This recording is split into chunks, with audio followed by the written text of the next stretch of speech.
5 things to know about Zimbabwe's First Lady, likely successor. Zimbabwe's First Lady has moved a dramatic step closer to succeeding her husband as leader. President Robert Mugabe, the world's oldest head of state, this week fired longtime deputy Emmerson Mnangagwa, removing the man long seen as the front-runner to take power when the 93-year-old Mugabe moves on. The increasingly outspoken Grace Mugabe, who has survived a number of scandals, now looks poised to become one of the country's 2 vice presidents.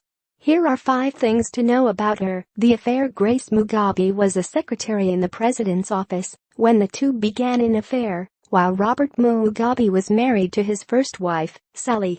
Grace and the president had 2 children, while his wife was ailing from the kidney failure that killed her in 1992. Grace split with her own husband, and her wedding to the president in 1996 was attended by Nelson Mandela and other African leaders. The 52-year-old South African-born First Lady has seen her profile rise in the past few years, and in recent months, has fiercely defended her ailing husband, declaring that he should run as a corpse in next year's election if he dies before the vote. The assault allegations the First Lady caused outrage earlier this year when a South African model accused her of whipping her with an extension cord in a Johannesburg hotel room. Grace Mugabe was granted diplomatic immunity by South Africa despite calls for her prosecution. She later accused the 20-year-old of being the aggressor. In 2009, the First Lady escaped charges through diplomatic immunity after allegedly assaulting a British journalist who tried to photograph her while she was shopping in Hong Kong. Her controversies will not do much to stop her. In the ruling party, ZANU-PF, they seem to be accepting her as her husband's successor. The problem might be getting the support of other Zimbabweans who feel she is simply not presidential material, said Harare-based political analyst Alex Rusero.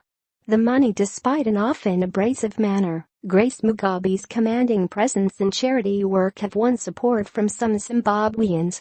But while she often displays her charitable side, talking about how she takes care of orphans at a farm near the capital, Harare, she also faces criticism for lavish personal spending.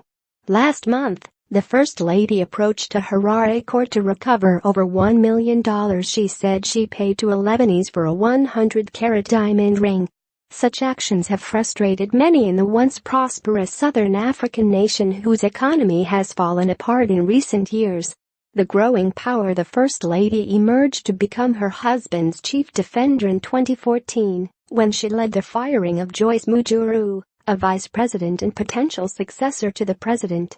The same year, Grace Mugabe was appointed to head the ruling party's Women's League.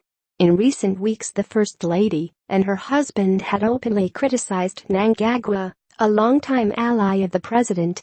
On Sunday, she said the vice president should be fired for allegedly plotting to oust her husband while displaying her own presidential ambitions. So I have said to the president, you can also leave me in charge. You can also give me your position. Give me the job and I will do it very well, because I am good. I can do a great job, she said. The challenge. In July, the First Lady broke taboo and openly told her husband to choose a successor, saying it would enable all members to rally behind one candidate. Mugabe has said he wants to rule for life, although he has showed signs of trouble walking and has traveled to Singapore frequently for medical attention. He has not publicly indicated a successor. But with Mnangagwa's firing, some ruling party officials were openly advocating for the First Lady to take his place.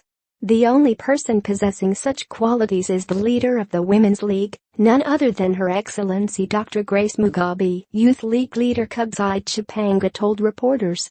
While the First Lady may have to contend with other longtime allies of the president, including military commanders who served during the fight for independence from white rule, party provincial assemblies already have asked for the expulsion of dozens of senior party members who supported Mnangagwa.